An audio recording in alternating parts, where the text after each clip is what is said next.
It looked like somebody was bent over and had their head in the window of the deer blind. It either heard me or smelt me, and he pulled his head out of the tent and stood straight up, and that shocked me.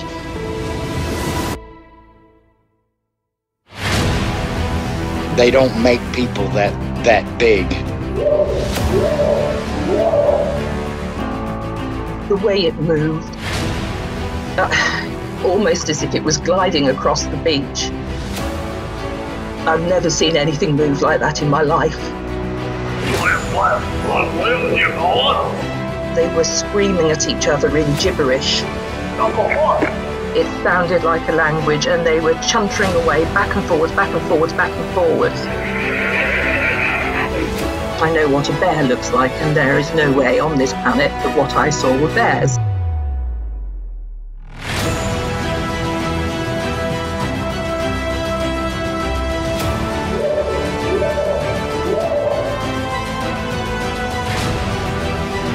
What are you reporting? Jesus Christ, you better... Sir? Gia! Hello? Get somebody out here. What's going on now, sir? That son of a bitch is about 6'9", I don't know. Do you see him now, sir? Yes, I'm looking right at him. Uh-oh.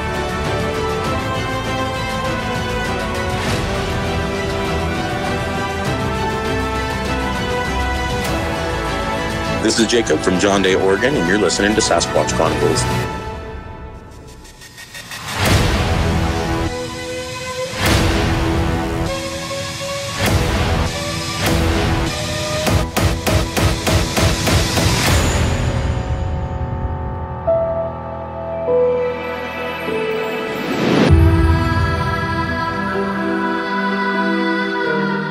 Welcome to the show, everyone. Thanks for being here tonight. Got a great show planned for you tonight. Roland returns, and most of you might remember him from the Unnatural Fear episode. And Roland grew up 2 miles from Skinwalker Ranch. A lot of weird things have happened to this guy. This guy's seen a lot of bizarre things, as you can imagine, living next to Skinwalker Ranch. And tonight he's going to share some more of the stranger things that have happened to him. We're also going to go into a few more Sasquatch encounters while he was out there as a hunting guide. If you've had an encounter and you'd like to be on the show, shoot me an email. My email address is wes@sasquatchchronicles.com. And if you get a chance, check out sasquatchchronicles.com. You can become a member and get additional shows. Let's jump into it tonight. I want to welcome Roland to the show. Roland, thanks for coming on. Yeah, no problem. Yeah, I really appreciate you being here, Roland. And I know a lot of the fans, the feedback I got, people practically demanded you come back on. And tonight we're going to go into a little bit more about living next to this Skinwalker Ranch and some of the weird things that happened to you while living there. And I know you're going to be on the History Channel's Skinwalker Ranch. Before we went on the air, you and I were talking about this strange event that happened to you as a child, and for lack of a better term, that you were abducted. If you would, do you mind telling us what happened and just kind of walk us into what you can remember? Yeah. I was around about 10 years old, and it was in the 70s, late 70s, at my age. And, you know, I had been around that ranch, and from what people had told me, they said that something had latched on or followed me home. And at that time, I didn't know. I was 10 years old, somewhere around there. And what had started happening was at night around, at nighttime, I'm guessing, I wouldn't know what time it was, but I would find myself outside, not knowing how I got there. That's the hard part, is not knowing how I got out there. Finding bruises on my wrist, my ankles. Felt like something was holding me on my neck. And whenever I fought, this happened to me several times. Whenever I fought to get out of it, I'd find myself waking up, and I'd be outside, either in a field or a few times in my neighbor's field, and having to go home. The first time was I had to wake my brother up. And he wasn't, being an older brother, he was the nicest, waking him up and pounding on a window and asking me how the hell I got out there, and then I learned to leave a key outside because I didn't know when this was going to happen. It happened. I would go through this from the age 10 all the way up till I was, I think, 18, and I left to college. And after I left to college, it stopped. But it would be, and it happened several times to me. I would be going to sleep, and I would the only way I'd know is I'd look down and I'd see my body. It would be laying in a field. And then I knew I would try to be thinking, and all I would see after I see my body, and all of a sudden I would be turned over. Something would turn me over, and I'd be looking up, and I'd be just a big light in my face. And then I would start struggling, and something in my head would say, fight. You've got to fight. You got to fight. But I couldn't move very much because I felt like I was tied down somehow. And something in my head is telling me, keep fighting. And the more I fought, then all of a sudden I'd wake up and I would be in the field or somewhere waking up outside my house, and I don't have no answers. I'm looking for answers on that. That's something that's, I don't know. It seems like I can see handle all the Bigfoot stuff in the world, but that stuff,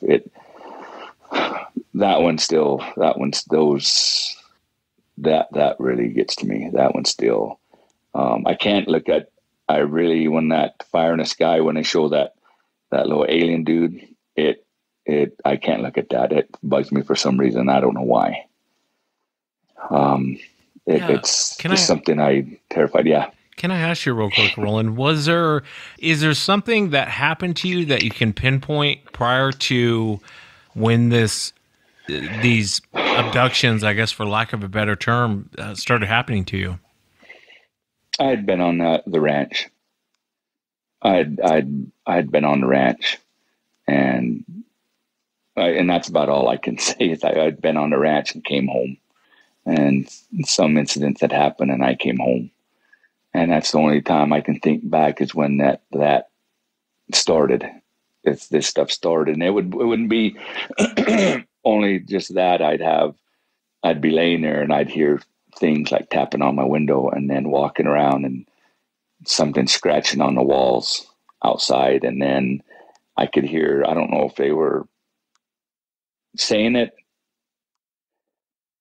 talking, or just in my head that, come out. Why don't you come out? We'll take care of you. Why don't you come out here? And I would be just, it would happen to me 2 or 3 times a week. And it sucked because I didn't know what was going to happen that night. And I'd have my dog stay with me because once the dog started growling, I knew something was coming. And it would terrify me. And, being 10, 11, 12, going through that and not knowing what's going to happen or what's going to be out there, or why are these things talking to me, and just trying to figure out what's going to happen to me next. Or I know I couldn't sleep hardly. I would be, basically on the edge every night.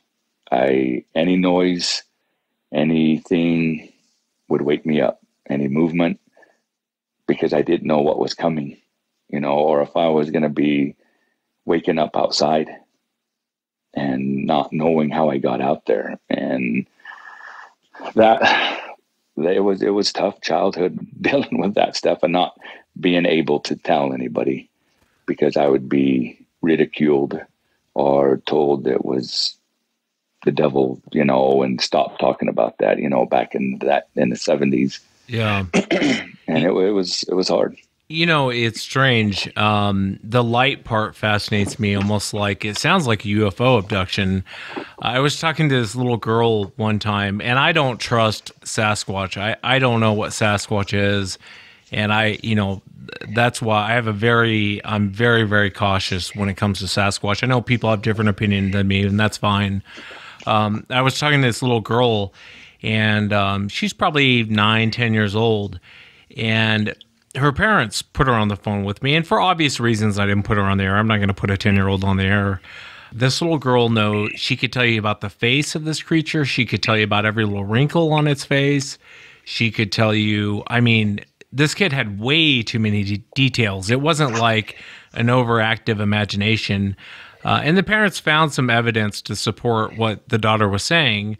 But one of the things that the kid said to me was, Sasquatch, she didn't use the term Sasquatch, she used, a child's term for it, but she said basically it's motioning for her to come outside. It wants to play outside. And it would tap on her window 2, 3 o'clock in the morning. And I said, well, what do you mean it wants you to go outside and play? And she said, well, it'll motion for me to come out and play, almost like when your mother's motioning for you to come here. And the kid said other times I hear her say, come outside and play. And I said, well, how can you hear her through the window? And she goes, I don't know. I can just hear her talking.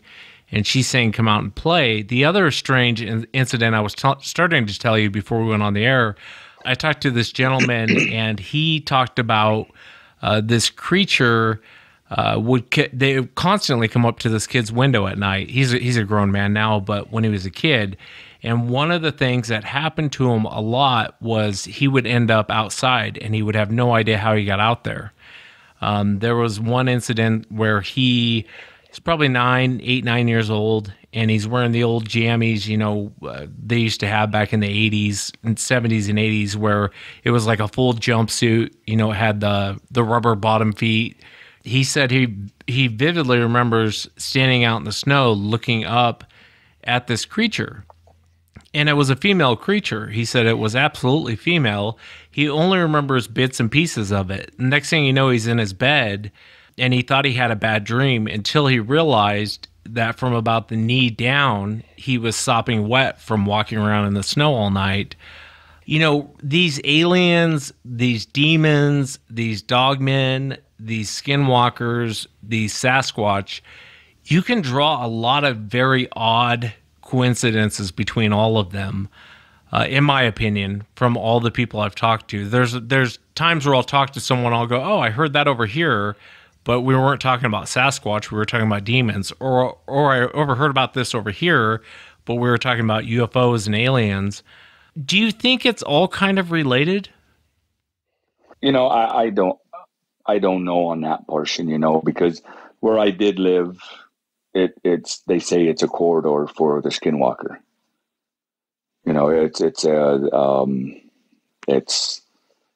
I can't remember how it's a pathway or like a portal. It's where where I live in that river bottom. That's the portal of where it is, of the Skinwalkers.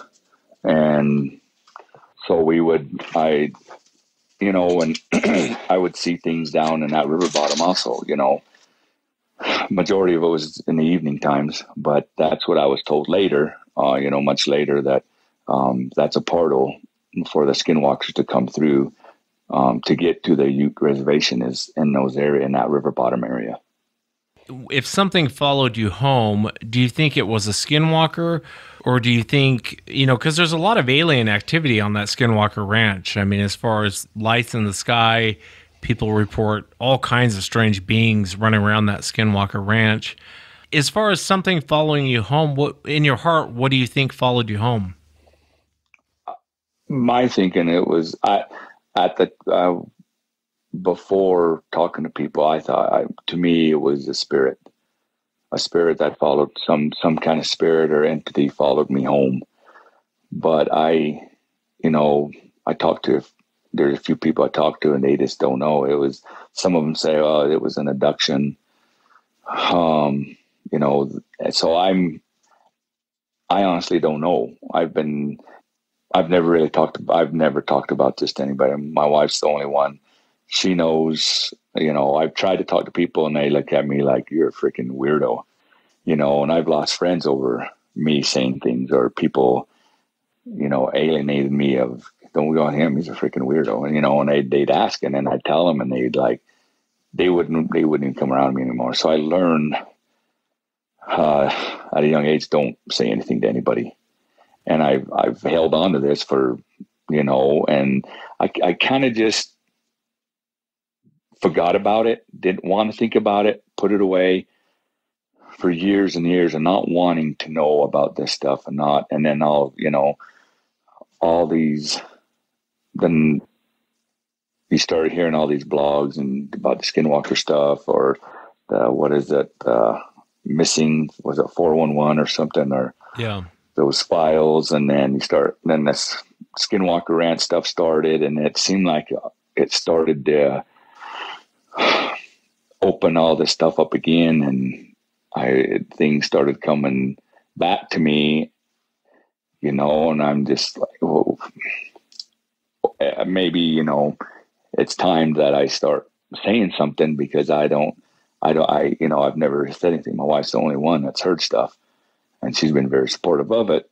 And how do I go about it? Basically, how do I? Yeah, I get what you mean. You're looking for answers, and I'm really, yeah. I sincerely mean this when I say I really appreciate sharing it, because I've heard it many times off the air, and I'm perplexed. I don't have an answer for anyone, but I've heard of these weird, especially kids, where. And it's adults telling me now, back when I was a kid that, I ended up in the middle of nowhere, and I don't know how I got there in the middle of the night.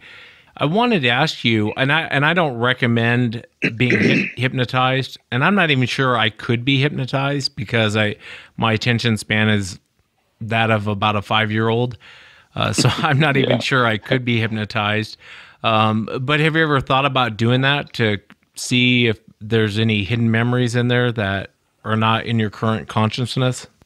Yeah, a few people said they thought that'd help, and they'd talk, but I haven't heard back from them. And then, because if I do, I want to someone that knows what they're doing, and not, and that's the hard part, is who do you trust, or who can you go to do that? And us being in a small rural area, it's kind of hard to find anybody like that, here. Yeah, no, and I understand that. Was there any other marks on your body that you remember, or even something that you have to this day beyond those bruises on your? I had cuts on my arm, but I played them off. My parents would ask me, how did that happen? I would just say, I was playing down at the river bottoms. Russian olives cut me, and I would have small cuts on my arms, my shoulders, underneath by my ribs, on my stomach. And I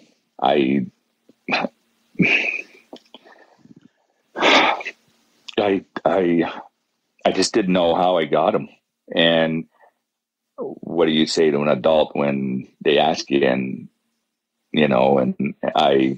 so I just lied, and that's the best way I could have dealt with it. And I wore a lot of times when I had them, I wore long sleeves so no one would see, and just hid them from my parents, or siblings, so they wouldn't see, and then I wouldn't have to make up a lie on what was it, because I didn't know either. Yeah, I feel so, my heart goes out to you, because I know your mother was a Christian woman, and I'm sure she was a great woman, but most Christians it's almost shame, because it's like, well, that's demonic. What have you been doing? Almost kind of, that sort of conversation starts to happen. And it's like, well, you didn't do anything. How long do you remember this going on? I know you said it quit when you moved, but it went on from my guest bet is 10 years old to 18 when I left to college. When I left to college, then I came back about 3-4 years later, and then it started back up because I moved back home with my parents and had a job, and then I finally, I think after a year, I moved away. I didn't want to be down there. They asked me if I wanted that house because they were moving, and I was like, no way, I want to be around here anymore. And I left. I moved away about 30, 40 miles away. And after I moved, it stopped. And I didn't want to bring my children up in an environment like that. And I didn't want them to have anything to even close to that stuff happening to them because how tough it was for me. Yeah, and I respect that. And you're a good man for sharing it, Roland. I mean, I can't even imagine trying to, especially when something terrible is happening to you and you have no one to talk to, and you know the minute you open your mouth, people are just going to tear you apart on it. I mean, I can't imagine a worse kind of hell. One question I want to ask you about Skinwalker Ranch, and I'm not sure if you're able to answer this or not with regard to the TV thing. What the hell's going on at Skinwalker Ranch? It seems like not only is there skinwalkers, but there's UFO activity, there's dogmen, there's lights, there's, and I don't even, what does a portal even mean, really? But on that property, I mean, there's been several eyewitnesses that have come forward and said, I ran into this or I ran into that. Is it some weird portal that's open to like another dimension, I guess, for lack of a better term? I kind of feel there is, there's something there that, like the Skinwalker, they travel from one place to another and it opens up, and off that, the ranch, and it may sound pretty weird, but me and my cousin, we did go into, well, I didn't know, I don't know what it was, to be honest. And we were hunting, and we shot a rabbit and it went into a hole, and we went in there and it ended up being a great big hole. And we crawled down to retrieve that rabbit, and it was a great big hole in the ground. And we just kind of looked at each other and we backed off. We didn't even want to be in there. And we went back the next day and it was completely gone. So I don't know what that was. The hole was gone. Yeah. Wow. Yeah. And so I just got a bad feeling not to even go towards that area. And we backed off and left. And so, and it's, you hear those different realms are just outside our vision of reality and where some of these other creatures live. It may be that, there's a lot of things that go on there, but you get all these people that, well, I want to go there. I want to see this. I want it. And it doesn't happen. They may go there and may not ever see anything. It's always, I guess, always fun until it happens. Or, and I hear other people that I've talked to that they've gone there and then all of a sudden something followed them home and they were hearing knocking on their doors and at night. And then, one guy told me he went there just at the gates, and he said that he went home and his kid said, how come you're not letting those kids come and play? And the guy goes, what are you talking about? And he goes, there's been kids outside at night. They wanted me to go play with them. And he said that freaked him out. He says, no way I will ever go back there again. So I don't know. I don't know, to be honest. Yeah, it's kind of like one of those things, be careful what you wish for because you might just get it. Yeah. It is strange, though. In a lot of paranormal or ghost encounters, one thing I find very strange is the animals, like dogs or cats, seem to be able to see it, even though we can't. They seem to react to it, almost like in a lot of ghost encounters or whatever, people have pets, and it seems like the dog starts growling at nothing, or the cat starts freaking out over nothing.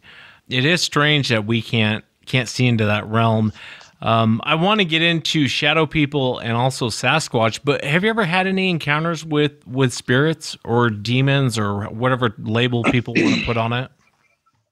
We did. Yeah. I've had, like I said, I've got about 40 years of experience and stuff, and we did have one where me and my, and this would be more of the spirit or something down in that southern area. We were working out one night, the three of us, and we came back late about midnight, and we just had supper.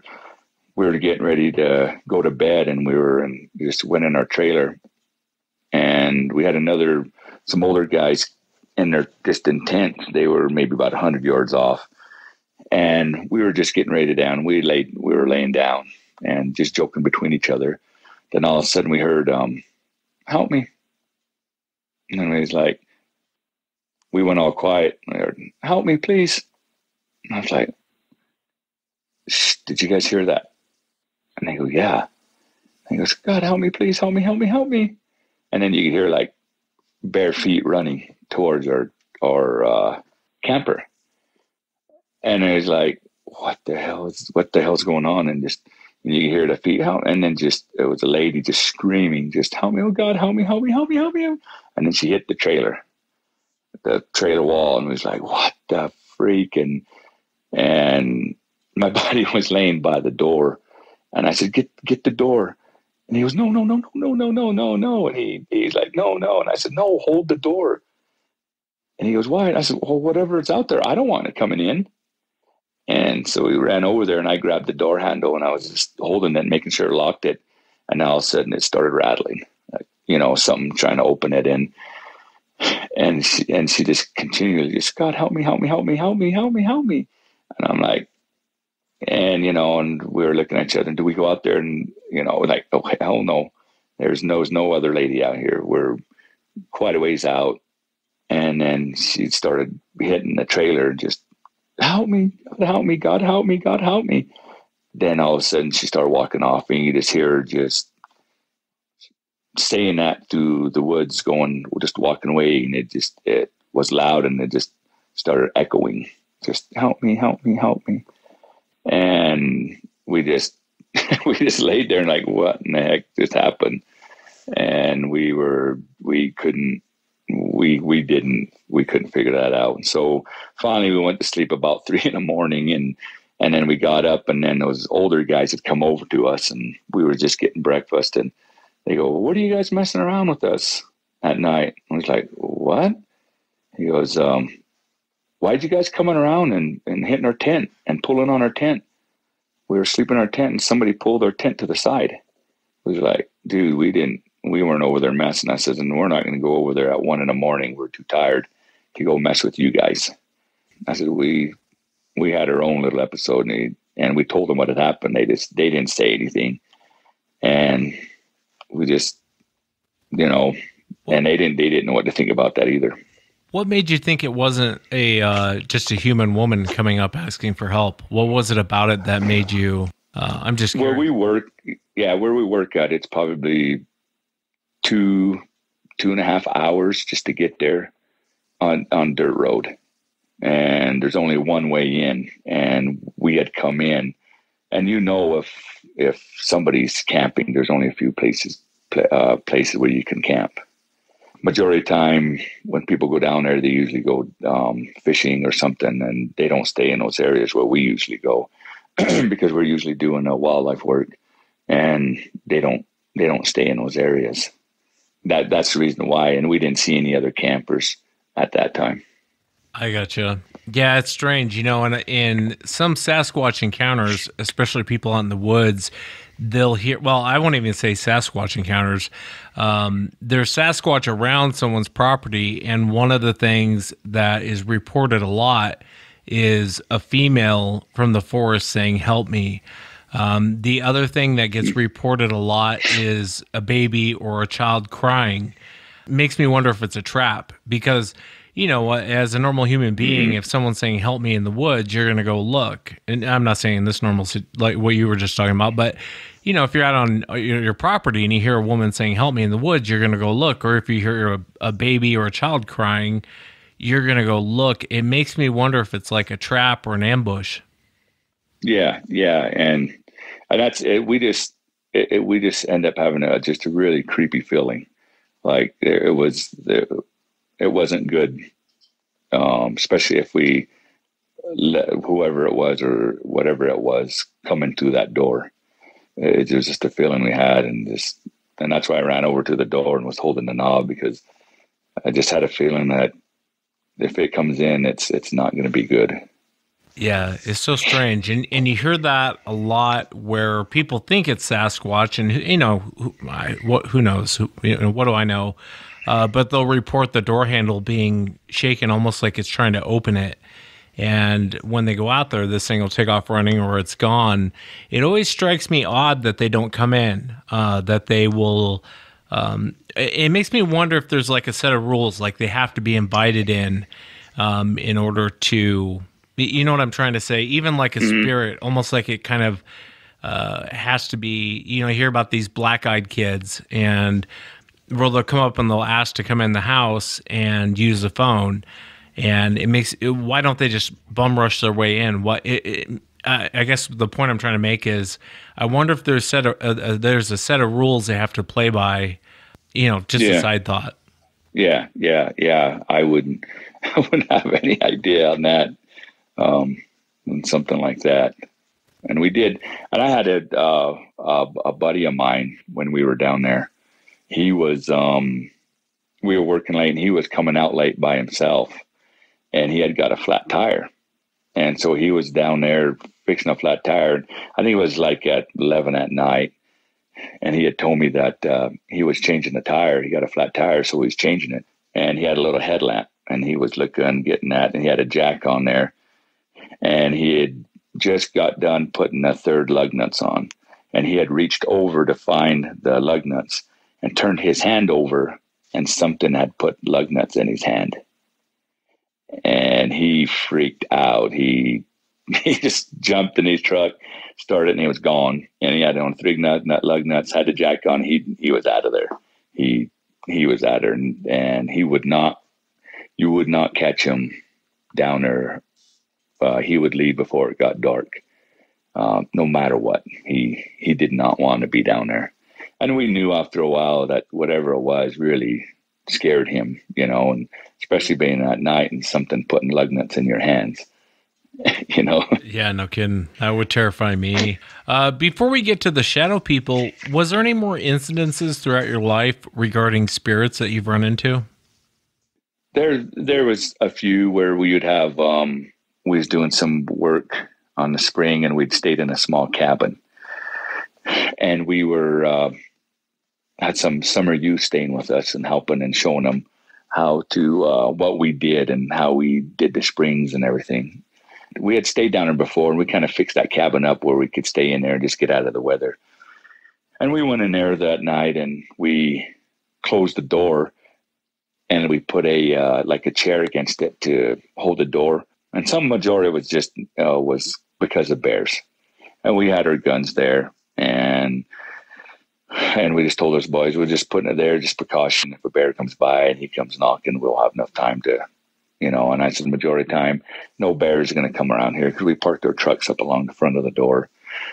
So we was just all laying there, and about 10, 11 o'clock, we was getting ready for bed, and we was laying there, and all of a sudden the door just slams open.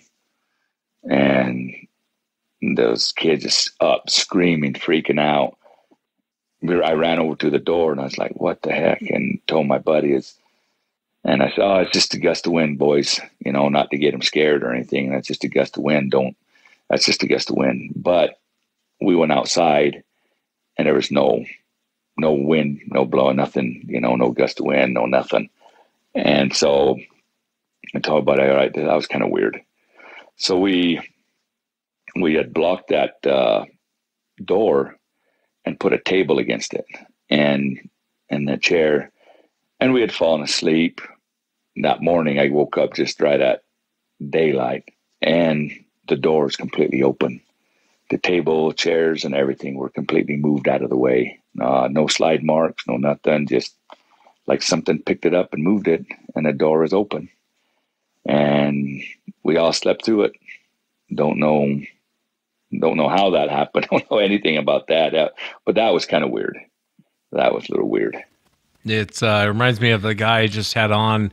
He was sleeping in his tent. Something put branches all over his tent, and middle of the night, something moved all his stuff right in front of his tent to where he couldn't get out, and he slept through it. How he slept through it, I have no idea.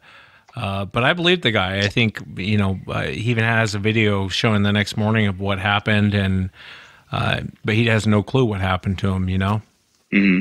Yeah. On the reservation, has there been any incidences of demonic possession? I don't know about, that stuff, because of that. If it has to be do anything with that, they would probably fall back on the Skinwalker. If something happened like that, that would be towards a Skinwalker or something. Yeah, I gotcha. One of the other questions I wanted to ask you was regarding the shadow people. I've talked to a lot of guys in the military, and when they're out doing training and training exercises out on military reservations or in the middle of nowhere, I've had a lot of the guys, they'll ask me, do you think this is Sasquatch? But it sounds like weird shadow people chasing these people around in the forest. I mean, I guess I don't want to, I know I sound like your mom, but I think it sounds like demons out there in the forest. You know what I mean? I have a hard time putting it in a box. I say that respectfully, of course. I have a hard time putting it in a box of like, what do you put a shadow person? It sounds demonic. Have you ever encountered the shadow people? Yeah, I have, and it seems like it's more of the realm of just outside of your peripheral vision. If you look directly into it, you won't see anything. But if you keep your eyes forward, but kind of looking off to the side, you'll see movement and things, moving around or following you. But if you turn and you look in that direction, you won't be able to see it. So I've always learned to keep my, looking forward, but kind of not letting them see me. It's hard to on the peripheral vision portion, because you'll see movement. And to me, what I was taught is just leave me alone, go do your thing. I'm not here to harm you, and that's how I dealt with them, because it was always down in some of those areas. You would walk into the forest and you would see something like moving tree to tree, but it was always on my peripheral vision. When I would go to face it, nothing. There would be nothing there at all. Or in a room, you'd go into the room, or if the door is open, like you'd see, and there's cabins we used to stay in, or something, it would slide in off to the side. I would see things like that just moving, or it would move between trucks, but only on my peripheral vision. Did you, Roland, did you ever listen to my Confessions of a Pastor episode? I think we did. It's fascinating. When he talked about demons, he talked about that. As you were sitting there talking, I was replaying what he was talking about, and he said with demonic entities, they're always in your peripheral vision. And he talked about different demons having different power. Of course, this is his opinion, but he talked about, it can either be really small, like a cat, size of a cat, or it can be large. And it's strange because he talked about that exact same thing. Yeah. And that's what I would see. It's something that was either very small or it was large, going through shadow. Or if the shadow was a small shadow I had to get to, it would turn itself smaller to go to each shadow. But if we turned a flashlight over there or to go look, or just, whatever light, nothing at all. And once we turn around and start doing our stuff, it would come out on our side of our vision. And I I would just always talk to it and tell it, leave me alone. I don't want nothing from you, and I'm not here to cause you any harm. You need to leave. Majority of the time, they've kept their distance and never bothered me. Yeah, it's still terrifying, though, when you know something's there, The other question I want to ask you, a lot of times regarding, I'll say, Sasquatch, and I kind of want to talk about these other encounters that you've had. There's eyewitnesses that'll report Sasquatch with glowing red eyes. And I've asked many eyewitnesses, could it be eye shine? Could it be, you were an outdoorsman way more than I was. I'm a Boy Scout compared to what you did. And you know full well what eye shine is. And there's a lot of these hunters who talk about seeing these creatures and they have glowing red eyes. What's your take on that? The only ones that I've seen with glowing red eyes are the Sasquatch or the Dogmen. Those are the ones that had red eyes that I had encountered, because majority of them were, I'd be hunting just right at evening and they would be just far enough out you could see a figure, but you could see the ears like a dog on their head, mainly just because of the moonlight, or it was just that dark where you can see a little bit. And the dogs that I had would go nuts. They would just be growling.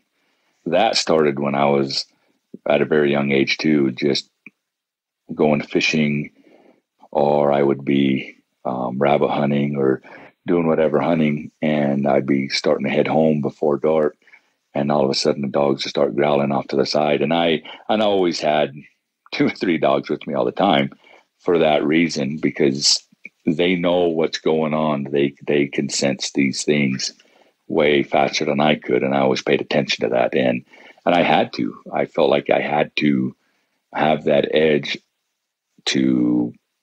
so nothing would happen to me. Sometimes I'd see that they would be across the river, kind of just looking out of that brush, and these red eyes would be looking, and the dogs would go nuts, and I would start just throwing lead. And the only thing I had at that time was just a little 22, but I would start shooting, and you hear it just screaming, and the dogs would go after it, and you could hear them fighting, and I would take off. And sometimes a lot of times a dog would not come back. You could hear them fighting, and I would leave. I would go running. And that's the only ones that I've seen with the red eyes. The other one that I seen when I was younger, by the trees, that one, it just had an eye shine, just like I'd see in a bear or a deer. And that's what caught our attention, was that eye shine on that one. Yeah, it's so strange. A lot of these entities, they seem to be on a spiritual level, but what's weird is they also seem to be on a physical level, where they can be shot, they can be hurt, or it appears that way anyway. Yeah. Going back to Bigfoot for a moment, tell me about the encounter you had with, you were on a hunt and one of your guides was walking back to the truck. If you would kind of take us back to that moment, tell us what happened. Yeah, we would, at times we'd have radios with our guides, or if they came in late, we'd go and we would know where they would be going and taking their hunters. So if something happened or if they never showed up at a certain time, we'd go and look for them. And the hunter was coming. There was a guide and one hunter, 2 guides and 1 hunter, and they were walking out. And the guy, he just told the hunter, "Okay, stay here with him. I'm gonna haul Bud back so I can get the truck and bring it back to you." So he started at a really quick walk, and the other guy says, "Well, let's just take our time, because not a lot of those guys, they're not in the best of shape, and we don't want them to be dead on the first or second day." So the guy walked off, and at a fast pace, and he noticed in maybe 100 yards in front of him, there was a figure standing there, and he thought it was one of us going to see if they needed help. And he goes, "Hey, I don't need no help. We're coming out. I'm just walking down to get my truck." And he noticed when he started talking, it looked at it. It kind of like turned its head and was looking at him. And then it started backing up into the trees. And he thought, well, why would any of us do that? And he started going wide, taking a wide berth around it. And he says, hey, we don't need no help. Why, what's going on? It just kept backing up. And then he started almost getting straight on it, and it started just backing up into the trees. He said he'd noticed it was like 7-8 feet tall, big. And that's when he's like, oh, okay, that's not one of the guys. And so he walked around it, kept going, and just kept an eye on it. And he called back to the guys on the radio and just said, hey, we've just keep coming through. There's something there, just keep going through. And he didn't really get to tell him what it was, but he just kept an eye on it, and it just stayed right in the dark of those trees, and it just watched him. And he said it gave him the creeps, because all it did was just stand behind a tree and watch him. And he said it was huge. It was just a big, tall figure standing behind a tree watching him. And he ran down, got his truck, and the guide and the hunter came by, and what was going on? He goes, oh, no. He said, oh, I just saw a bear. I just wanted you guys keep your eye. And he didn't say anything much. And then he came back to camp, and he told me what was going on. And, I just listened to his story. And I was like, wow, okay, well, all right, that's put that away, and we'll remember that area, just to be a heads up on that. And if anybody else goes in that area, just when we told them, and just a heads up, there's something there, and we never put it as a Sasquatch, we just I don't know what it was, and a lot of things that I had seen or found, I put it back then, before a lot of this, the podcast and all this, is I put it as just, I didn't know what it was. I didn't know what it was. It was weird, but I didn't know what it was. Yeah, and I know we talked about that on the first show. I'm curious your opinion. What, in some situations, I absolutely believe that Sasquatch attacks people. In a lot of situations, though, it seems like if you don't engage with them, they won't engage with you, for the most part. Not always, but I will say most of the time. Why is it? Do you think that creature didn't harm that gentleman? And see, on where we go at, I've never heard of an instance where anybody's got attacked or anybody's got hurt. I've had rocks thrown at me, but that same inside, I was like, I don't know what that is. Let's just get the heck out of here. And we always talk to it. All right, I'm leaving. We're out of here. We didn't mean to bother you, and we'd leave. And I know other people have heard things and seen things, and somewhat in family cultures we just get told to talk to it and back off and tell them we're not here to harm you. We're just passing through. If we disturbed you, we're sorry. We're going by. And that's how I've always approached it, is okay, and talk to it. Or, even if it's a bear or whatever's out there, talk to it and tell, okay, I'm not here to harm you. We're going by. And brother, sister, we're going by. And I've always approached it, and I've never heard, and then, not saying hasn't happened, but that's how I've always dealt with it, and has never heard, but we've had people in the upper Uintas, people disappear and kids disappear without a trace. It's those ones, you just never know what happened on those. I think most of their behavior is meant to intimidate you. And they do a good job of it, by the way. But I think most of the Sasquatch's behavior is meant to intimidate you, to make you leave. And I think when people get in situations where they don't leave, or they start firing off shots, then it becomes a war, and it's a war they're going to lose. That's just my experience from talking to so many different eyewitnesses. And I know you guys baited bears out there too as well while you were hunting. Tell me about some of those incidences. Yeah. There were some areas where we baited bears because some of the canyons were so deep. Would be on the top area, it'd be about 8,500 feet, and it would drop down quick to about 5,500 feet, and it was some steep canyons. And so we'd put baits on there to bring the bears in. And on one area, a lot of the older guys said, man, use beavers. And in this lower area, we have such a beaver problem that we would trap beavers, or we'd go and kill where they had beaver problems, and we would take it down there to use it to bait the bears in, because the older generation would tell us use that. They bring them in, and we'd always use just innards of cows, so it wouldn't leave a mess. Because majority of the time when a bear or any predator eats on an animal, they go for the high protein, which is the liver, kidneys, and all that, and the heart. They go for those first, and and a bear. So we used to use that all the time. And so what we had done, we stuck two beavers in a tree about 10 feet high in the tree. We backed the truck up and got on the hood and nailed the beaver up and tied it up so that bear would have a hard time getting at it. And we did it that morning, and we went back that next day, and our bait can that we had stuff in it was completely, and we put a good size rope around this tree to hold that barrel up, and it had tore that barrel completely off that. And the only thing that was left on those beaver was just the tail, which is what was about 10 feet.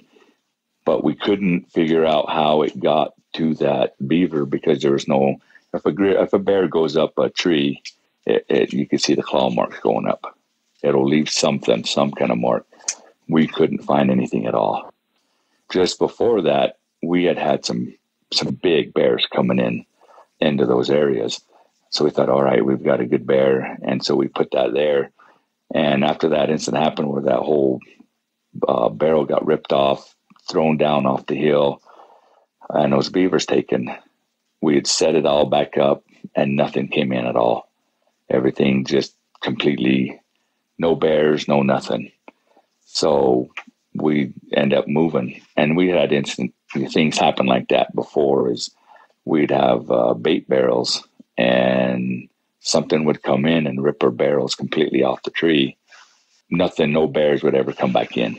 They would have just avoid that area. And before, we would have bears coming in, and after whatever would come in, tear those barrels out, and we wouldn't have any bears coming in anymore.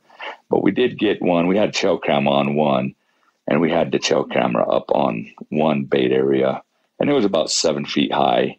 And we just assumed it was a bear bringing its arm around and ripped the camera, spun the camera clear around or that tree. But we kind of, after we thought about it, it's like, man, that's one huge bear to stand up and just pull the camera completely around it. And that's all we had, because it damaged it. It just smashed the camera. It was just a big, hairy arm that went around there. No bite marks, no nothing on it. It just smashed our camera. And we, it tore the barrels off the trees, threw them down a gully.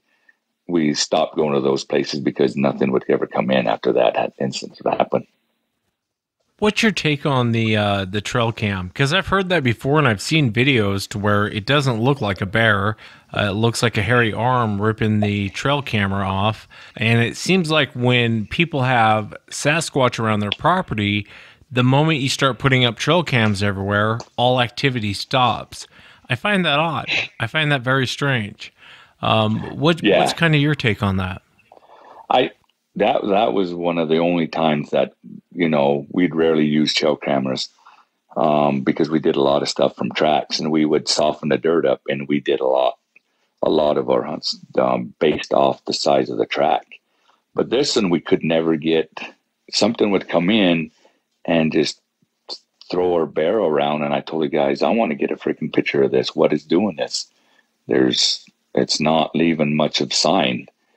And so we put a trail camera up, and that next day, the sucker was completely ripped around, spun around, and it was crushed. And the only thing we got out of it looked like it was just a big black hairy arm reached around behind it.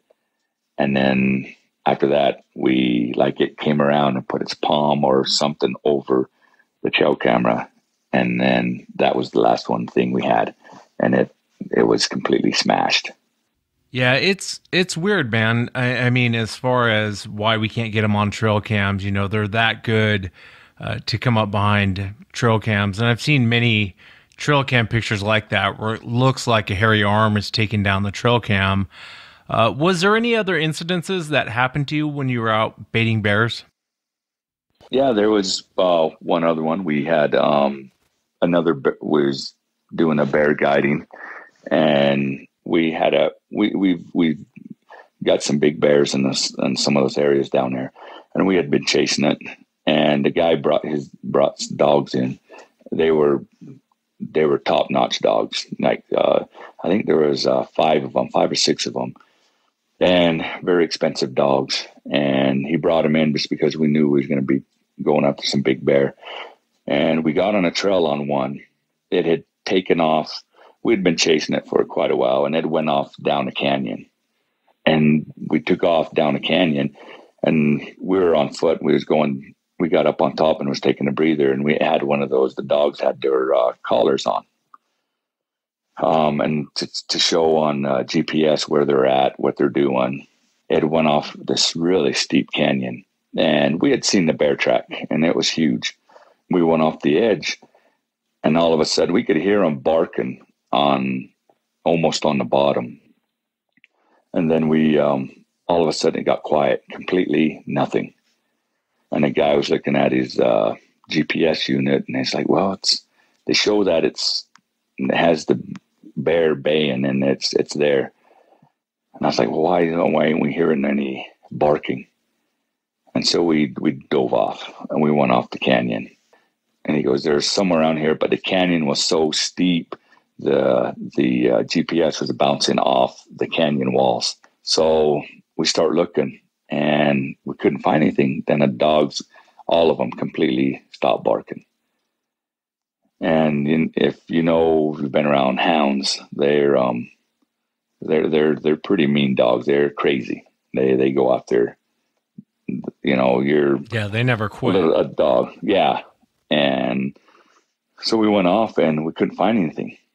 And we looked all morning, afternoon, couldn't find any dogs. And we was like, what is going on? We can't find them. And the signal, they're still in the canyon, but we can't find the signal. And it could have kept bouncing off the canyon walls. And we were like, and it was getting dark. And the guy didn't want to leave, and I don't blame him. He didn't want to leave his dogs down there. But we couldn't find them, and they weren't barking. And that was his last day. And so we left, and we got out of there. And then I got a call about 2 or 3 months later. He had gone back in the areas where we had been. He said, I found my dogs. I said, what? And he goes, yeah, I went back from a different direction, and I was getting a signal. I was getting a signal again. So I went back up in the bottom of the canyon, and I found pieces of my dogs. And then I said, what happened? And he goes, it looked like the bear. He goes, that's all I can think it was, killed my dogs and shoved them under a big rock. And I said, a bear wouldn't do that. A bear wouldn't shove 5 dogs under a big rock and push them up under a big rock. He goes, yeah, it looked like they were just shoved completely under this big, huge rock and was covered. And the only reason I found it was because some other, maybe like coyote or some kind of critter, had dug those bones out, and they were laying across, and one of his track collars were laying out. And I just said, especially a bear killing all the dogs, like almost all at the same time. And I didn't, when that one's a weird one. That is a weird one. And I know you're speculating, but do you think it was one of these creatures that killed all those dogs? Because you're right, a bear's not going to kill them all. Yeah, and that's all I could get is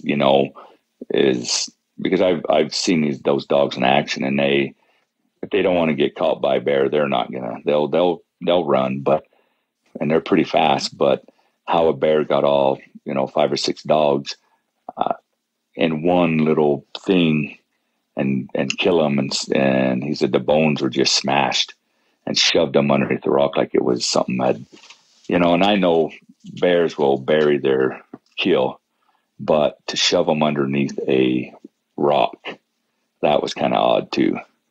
Yeah, it's so bizarre. It's a really strange case. You're right. Bears, they're not going to dump it under a rock like that. Roland, I was telling you before, you should write a book. I could sit and listen to you talk about your life all night. And I really appreciate you taking the time to come back. I know a lot of fans wanted you to come back, and even talking about the abduction thing, that happened to you earlier in your life. I know it wasn't easy, but I really do appreciate you taking the time to talk about that, because there has been other people I've talked to off the air, and I'm at a loss as far as what's going on. But I really do appreciate your time, and thank you so much for coming back on. Yeah, no problem. Anytime. You hear so many people saying it does help. It does help to talk about it and get it out. I don't, there's a time where you didn't even want to say anything. And it's still kind of still kind of weary on it at times. Yeah, I think talking helps. I think for your own sanity. And then, people who've had weird things happen to them throughout their life, they hear you talk and they realize they're not alone. Weird things have happened to them, and sometimes we feel like we're alone, like we're the only ones experiencing it. But I really appreciate it again. Thank you so much, Roland. Yeah, no problem, Wes. And that's it for tonight, everyone. Remember, if you've had an encounter, shoot me an email. My email address is wes@sasquatchchronicles.com. And if you get a chance to check out sasquatchchronicles.com, you can become a member and get additional shows. Until next time, everyone.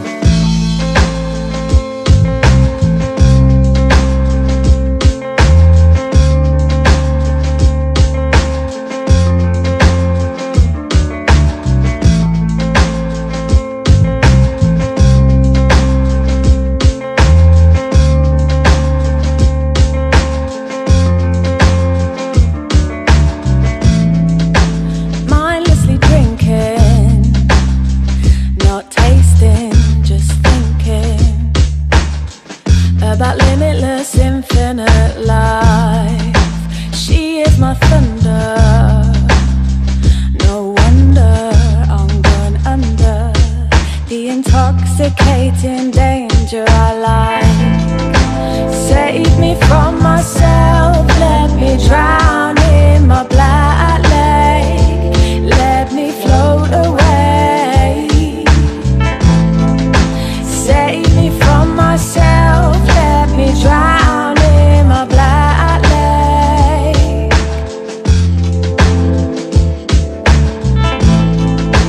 Beauty is a black lake, let me sail away.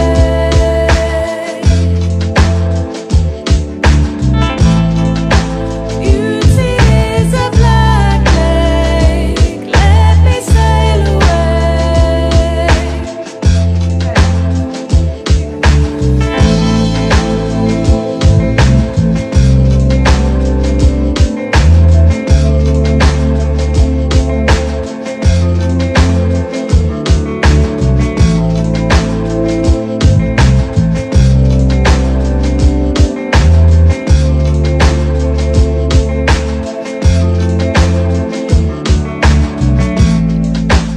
Darkness approaching, deep water keeps flowing. It inhales me in the stormy tide. Endless emotion, a dawn thought, a notion, an epiphany, bring the shore to life. Save me from myself, let me drown